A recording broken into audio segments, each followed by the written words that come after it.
Lima, 1973. La capital peruana tenía 3 millones de habitantes y una sola iglesia de la Alianza Cristiana y Misionera.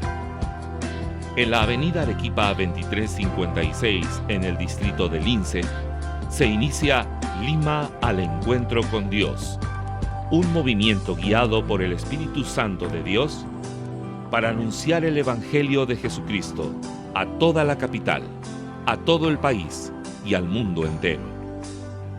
Uno de sus protagonistas, el reverendo Alfredo Smith, pastor de la iglesia de Lince en ese entonces, nos da su testimonio, tras casi 40 años de ministerio entre nosotros.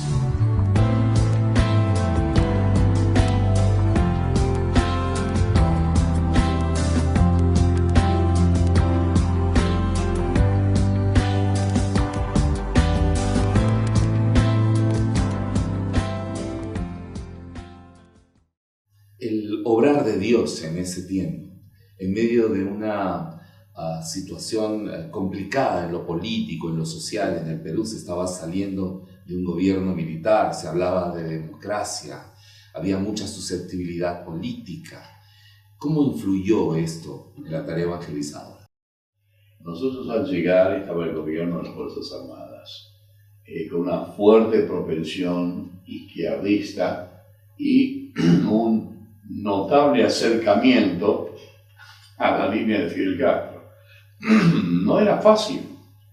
Nosotros descubrimos, porque nos supimos luego, que nos tenían bajo la lupa. La prensa nos atacaba frontalmente, el correo estaba intervenido, en fin, cositas propias de un tiempo de gobiernos, bueno, dictatoriales, ¿no es cierto? No me gusta usar esa palabra, pero lo era.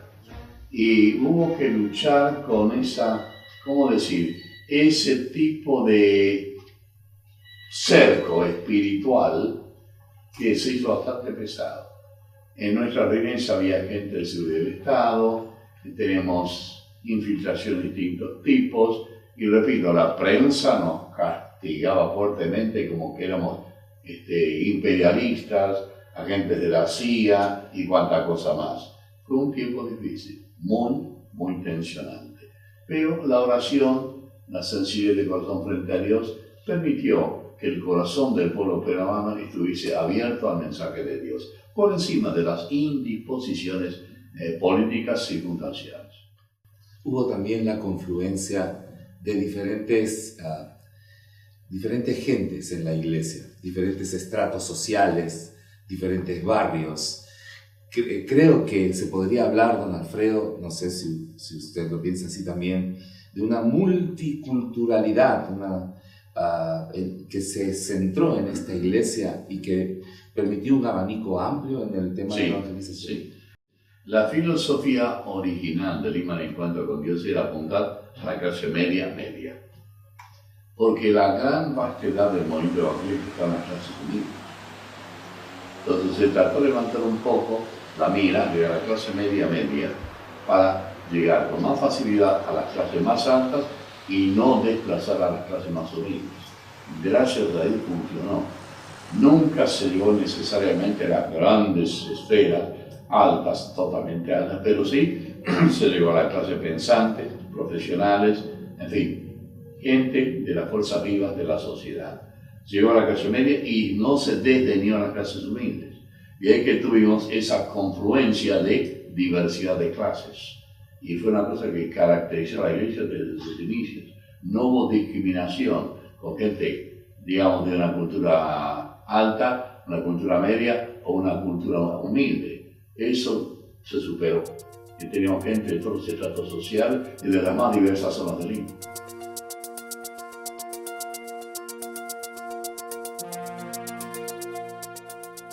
El programa era la evangelización sistemática y el adoctrinamiento sistemático que se complementaban para que los no convertidos supiesen qué estaban creyendo y por qué estaban creyendo. Esto llevó a un crecimiento explosivo. La iglesia inicial tenía 117 miembros y una asistencia cercana a las 200 personas. Bueno, eso en muy poco tiempo entró en explosión. Y yo diría que después de un año de trabajo ya nos reunimos más de 1000 personas. La membresía saltó casi a las 400 personas. Y empezamos a darnos cuenta que teníamos que complementar una tercera etapa. No solo evangelización sistemática, no solo doctrinamiento sistemático, sino los desglosamientos sistemáticos. La iglesia comenzaba a crecer, crecer y crecer, y se implantó un programa en oración, en dependencia del Señor, de separar hermanos de algún sector de la ciudad que sentían que estaban movidos por el Señor para ir al sector A, sector B, sector C. Y entonces, con oración, después de un tiempo, estos 20, 30, 40, 50 hermanos iban a sus propias localidades e iniciaban una nueva iglesia con el respaldo de la iglesia madre. Ese fue el motor inicial, el proceso que se repitió 60 veces. La academia bíblica, el seminario bíblico, surgieron como una necesidad. Este proceso de crecimiento reclamó un liderazgo que no se tenía. Entonces, la academia bíblica, como bien se ha mencionado, este programa de educación bíblica de los nuevos convertidos, fue también haciendo un cultivo desde el cual se hizo un llamado para quienes tenían el llamado al ministerio. Y allí se fundó lo que en principio fue el Instituto Bíblico Alianza. Bueno, realmente fue Instituto Bíblico Lima en Encuentro con Dios. Luego, para simplificar, se llamó Instituto Bíblico Alianza. Y allí comenzaron a confluir hermanos que tenían la convicción del llamado ministerial, que era un plan inicial de 3 años, se llevó luego a 4, para que hubiese personas capacitadas para pastorear estos grupos que se estaban abriendo en este tipo de desglosamiento. Entonces, se acopló entonces evangelización, adoctrinamiento, desglosamientos periódicos y capacitación para el ministerio.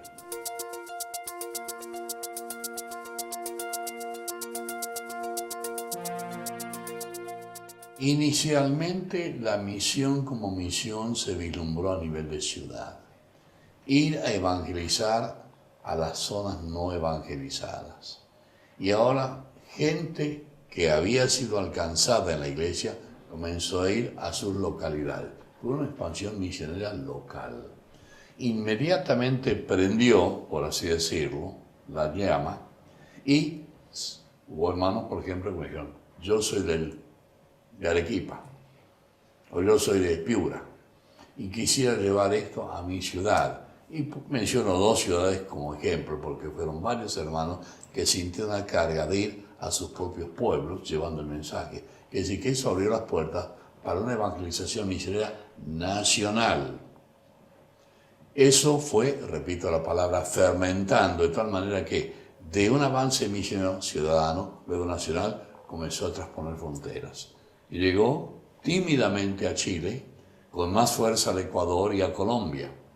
O sea que comenzó a expandirse más allá de la frontera con la visión de evangelizar y respaldar la evangelización, incentivando a las iglesias locales y a veces enviando. Yo personalmente fui uno de los enviados de Ecuador y otros hermanos fueron a otros lugares.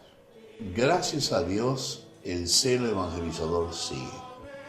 Y eso es importante, ¿no? El arado se mantiene brillante en tanto está abriendo los surcos de la tierra. Si no abre el surco de la tierra, se oxida. Y gracias a Dios el celo evangelístico sigue. Y si bien las formas de evangelización que observaron en un principio no son exactamente iguales, se sigue observando un tipo de evangelización que Dios está bendiciendo.